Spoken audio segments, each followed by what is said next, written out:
Okay, ni stoni tani ko payok sapanski, ni tutuwa apotsi pikani ni siksiketsitapi.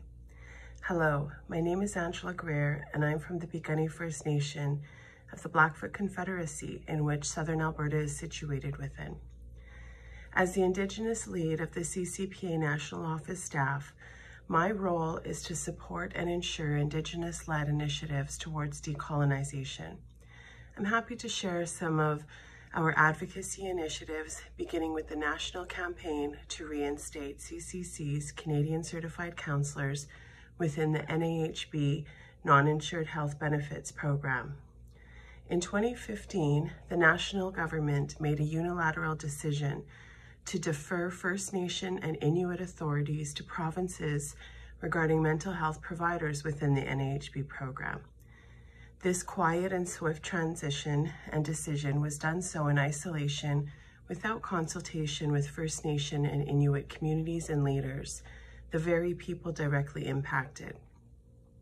Provinces without regulation of the counseling profession removed the CCCs from the NAHB program, despite these same practitioners being employed by the general public within those same provinces. Only under unique and rural circumstances were CCCs hired under the NAHB program in those unregulated provinces.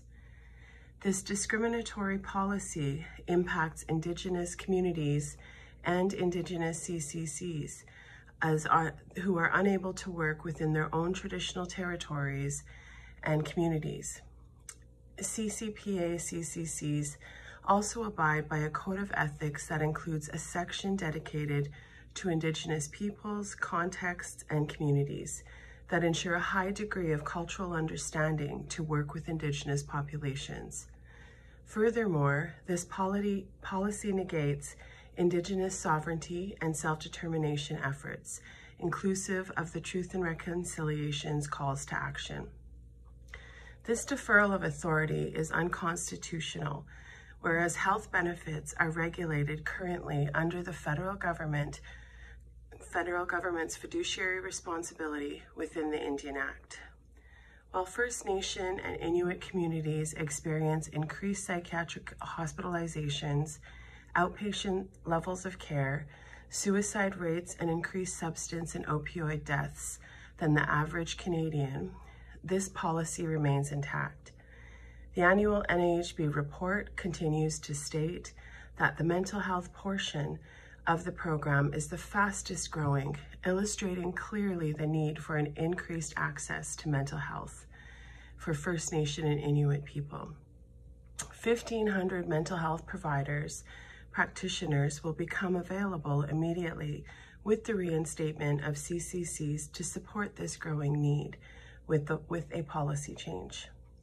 Our work to date has included raising awareness with members of Parliament who support reconciliation. Next steps include engagement directly with First Nation and Inuit communities impacted by this issue. We continue to ask the public to visit www.cccfornahb.ca to show your support in our user-friendly letter writing campaign for the reinstatement of CCCs within the NAHB program to increase access to mental health for Indigenous peoples. Other CCPA efforts recently include a mandatory Indigenous training for all national office staff and onboarding staff. We also work to increase Indigenous representation at the board level and with increased engagement with Indigenous CCPA members and community to inform our work. We will soon share our new Indigenous dedicated space on our website for membership, learning, and engagement opportunities, including our upcoming Orange Shirt Day campaign. As co-chair of the Anti-Advisory Racism group, ARAG, we will be increasing BIPOC-led education credits and supporting the development of a BIPOC chapter. If you have any questions or comments of what I've shared today, please reach out. Thank you for your time and attention, and Gidadamatsin until we see you again.